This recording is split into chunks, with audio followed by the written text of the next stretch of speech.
Kedekatannya pada laut berawal sejak masa kanak-kanak saat Switenia Puspalestari mengikuti sang ayah bertugas di Kepulauan Seribu, Jakarta. Di bawah laut, selain menyaksikan keindahan, ia juga melihat kondisi laut yang penuh dengan sampah.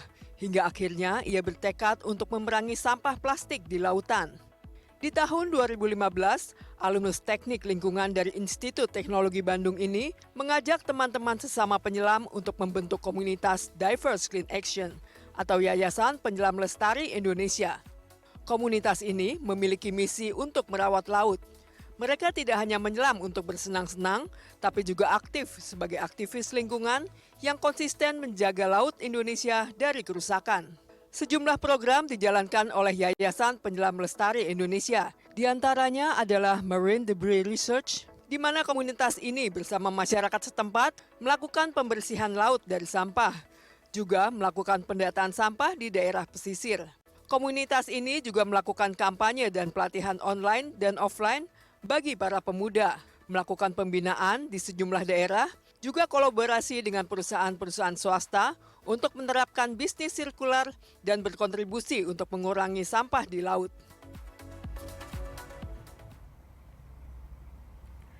Nah, untuk mengetahui lebih banyak lagi tentang upaya memerangi sampah di laut yang kemudian dilakukan oleh komunitas Divers Clean Action, kita akan bertanya langsung atau mungkin berbincang-bincang sedikit dengan sang pendiri komunitas ini.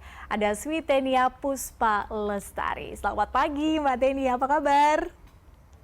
Selamat pagi, kabar baik. Kabar baik, puji Tuhan. Mbak Tenia, mengawali bincang-bincang kita pagi hari ini, saya ingin tahu terlebih dahulu awal mula ketertarikan Mbak Tenia pada masalah pelestarian laut. Awalnya seperti apa? Ya awalnya mungkin kalau bisa diingat-ingat dari ada kontribusi saat masih kecil kali ya, karena kan kebetulan dapat privilege untuk menyelami bawah laut dari usia SD SMP. Dari sana ketertarikan dan kecintaan terhadap hewan-hewan laut yang lucu gitu ya, kelestarian alam yang indah tuh tumbuh. Dari situ akhirnya ngambil kuliah yang bidangnya juga tentang lingkungan. Dari situ akhirnya menyadari bahwa antara hobi dengan kenyataan di lapangan nih kayaknya bisa dikawinkan dengan cara kita memberikan solusi-solusi nih terkait bagaimana cara menjaga lautan kita yang semakin lama semakin kotor. Siapa sih yang kemudian pertama kali mengenalkan laut nih kepada Mbak Tenia?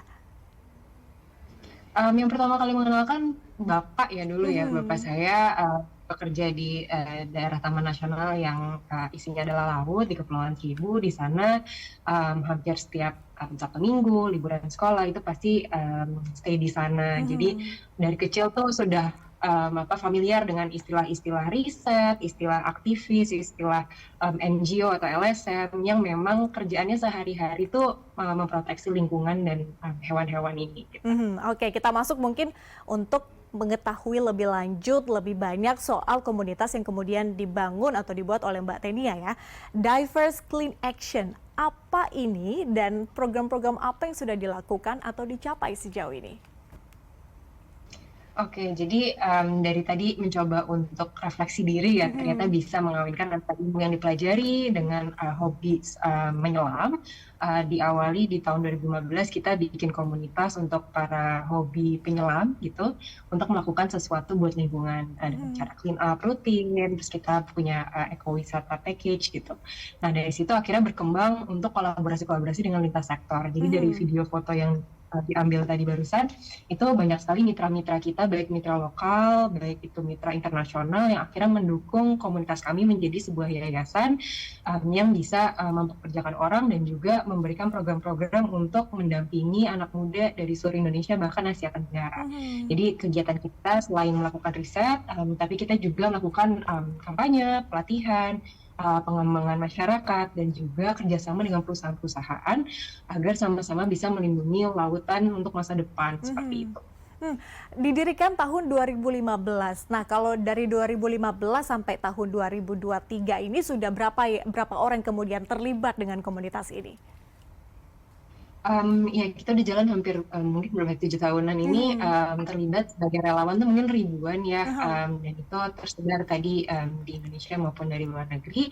Namun secara area lokasi, program, kebetulan kita memiliki program dampingan namanya Merindabi Rangers, di mana kita ngajak lebih dari belasan daerah di seluruh Indonesia untuk bikin programnya masing-masing seperti yang kita lakukan contohnya di Kepulauan Seribu. Bagaimana masyarakat ini bisa benar-benar tidak hanya kampanye di sosial media mungkin ya, tapi benar-benar melakukan perubahan di lingkungan daerahnya masing-masing agar tidak ada pencemaran yang masuk ke sungai dan ke laut gitu. Jadi Mhm. dimulai semuanya dari rumah masing-masing. Mhm. Walaupun awalnya dari para hobi penyelam, sekarang semua yang mencintai laut bisa ikutan di komunitas kami. Mhm, oke.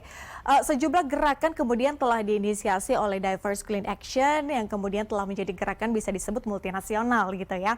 Artinya banyak sekali kemudian hal-hal atau mungkin gerakan-gerakan yang sudah diinisiasi dari tahun 2015 sampai tahun 2023. Tapi kalau mungkin bisa dirinci mungkin ya, lebih jelas kepada pemirsa. Jadi gerakan-gerakan apa yang kemudian sudah dilakukan untuk mengajak lebih banyak pihak terlibat dalam aksi pelestarian alam ini?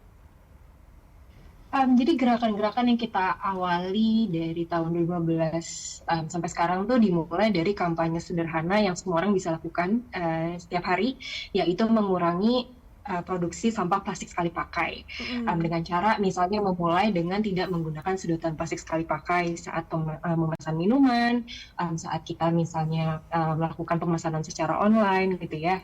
Jadi sesimpel mengurangi sampah yang kita hasilkan sehari-hari. Karena dengan kita mengurangi sampah yang kita hasilkan sehari-hari, apalagi jenis sampah yang sering kita temukan di laut, yang susah didaur ulang, yang tidak diterima oleh bank sampah atau pemulung, itu sudah berkontribusi besar sekali gitu. Mhm. Dengan cara masing-masing berubah, lalu kita mengajak restoran-restoran di Indonesia untuk yuk sama-sama kita tidak lagi menyediakan gitu ya. Akhirnya tadi gerakan No Straw Movement ini semakin besar dan akhirnya kita berkolaborasi juga dengan berbagai organisasi dan komunitas di Indonesia. Kita menginisiasi namanya Pawai Bebas Plastik, di mana gerakan Pawai Bebas Plastik ini menghimpun lebih dari ratusan komunitas seluruh Indonesia untuk sama-sama menyuarakan turun ke jalan biasanya di bulan Juli di bulan yang memang bebas plastik sedunia. Kita mengajak yuk semua orang bisa lebih dari plastik sekali pakai sedotan, bisa ke Mhm. kantong kresek, bisa membawa tempat makan sendiri kemana-mana gitu. Jadi sudah beberapa tahun terakhir dengan Pawai Bebas Plastik ini kita menghimpun ribuan orang untuk melakukan petisi gitu ya untuk lebih banyak perusahaan-perusahaan selain restoran yang juga merubah cara mereka mengemas produk-produknya dengan cara kemasan yang lebih ramah lingkungan sehingga konsumen sebagai masyarakat nih punya pilihan. Jadi kita yang mungkin tinggalnya tidak langsung dekat laut ternyata bisa merubah konsumsi masyarakat dunia untuk bisa mengurangi sampah-sampah yang sering kita temukan di laut. Mhm. Tapi kalau berbicara soal mungkin awareness kali ya dari masyarakat, mungkin sejak Mbak Tenia ini menaruh perhatian pada isu-isu seperti ini, khususnya juga terkait dengan pelestarian laut gitu ya. Dari mungkin sejak tahun itu di awal-awal Mbak Tenia memulai gerakan ini sampai dengan sekarang, apakah kemudian sudah terlihat adanya perubahan besar gitu terkait dengan perilaku masyarakat mungkin? Tentunya terjadi ya berbagai Mhm. perubahan besar dengan tekanan global, dengan Mhm. tekanan lebih banyak media sosial dan pemberitaan seperti ini, tentunya sudah banyak perubahan yang bisa kita lihat di lapangan, di kebijakan, dan juga aksi-aksi dari perusahaan. Namun itu belum cukup besar gitu loh, karena Mhm. belum semua melakukan perubahannya. Mungkin hanya di daerah kota-kota tertentu. Kita bisa lihat contohnya kebijakan daerah terkait pembatasan plastik sekali pakai yang mengatur misalnya sebuah daerah tidak boleh lagi menggunakan kantong plastik sekali pakai. Saat ini belum semua 300-400 kota di seluruh Indonesia menerapkannya. Namun sudah ada kurang lebih mungkin 200, hampir 200 kota yang sudah memiliki kebijakan tadi. Dibandingkan saat 2015 gitu ya, mungkin belum ada gitu. Mhm. Jadi kita lihat memang dengan adanya kampanye tadi yang sudah digalangkan, dengan dukungan seperti pemberitaan ini, sudah membawa banyak perubahan, namun belum cukup gitu. Karena kalau kita lihat dari data, sebenarnya sampah yang ada di laut itu memang masih sering ditemukan, Mbak. Mhm. Nah, kalau gitu berbicara soal tantangan, tadi mungkin ada salah satu tantangan yang sudah di-mention oleh Mbak Tenia ya, terkait dengan kebijakan mungkin di setiap daerah. Ada yang kemudian memberikan dukungan penuh begitu terkait dengan isu ini, ada yang mungkin masih perlu ditingkatkan lagi. Tapi kalau bicara soal tantangan, sebetulnya tantangan yang paling besar mungkin atau paling sering ditemui oleh Mbak Tenia dan juga kawan-kawan di komunitas Diverse Clean Action ini apa sebetulnya? Menurut menurut aku pribadi kali ya, Boleh. secara tantangan yang sering kita hadapi itu pemerataan informasi dan Mhm. juga akses terhadap solusi gitu. Maksudnya gimana sih, susah banget kalimatnya. Karena gini, ngomongin tentang mencegah sampah masuk ke laut, sesimpel itu gitu ya, ternyata masih banyak yang belum tahu caranya gimana. Pun sudah tahu caranya karena kita edukasi, karena sudah banyak info-info ada di internet, ternyata akses terhadap misal alternatif kemasan yang ramah lingkungan, misal bagaimana cara beli produk dengan cara isi ulang gitu ya, atau guna ulang, itu belum tersedia di kotanya. Atau hal lainnya, misal kita udah memilah sampah biar bisa didaur ulang dengan mudah dan tidak masuk ke lingkungan, ternyata di daerahnya belum ada pusat daur ulang, Mhm. sehingga sampahnya mau nggak mau dibuang aja atau dibakar gitu. Jadi menurut kami memang tantangan besarnya itu, Indonesia adalah negara kepulauan besar sekali, sehingga bagaimana informasi yang sudah sampai ini bisa diubah menjadi aksi.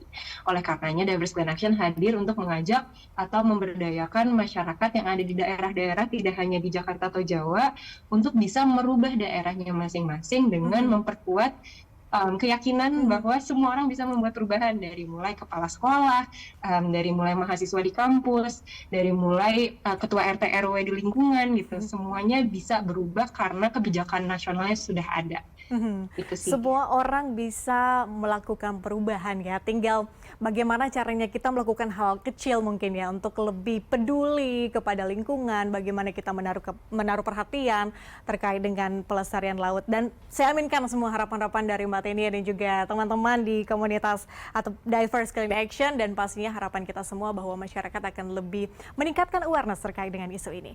Mbak Tenia, terima kasih banyak ya sudah bergabung bersama kami lagi di luar negeri ya, lagi traveling.